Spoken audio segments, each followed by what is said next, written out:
Yan ang aming little garden. Yan, natapos na ang aming yan, nilagyan lang namin ng dyan. Yan, bulaklak yan.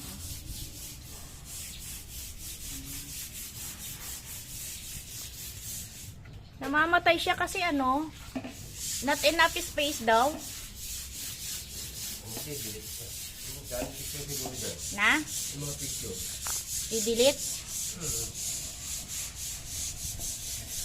picture na kung sinunod ko sa involve. Ayun, matapos naman yung mga.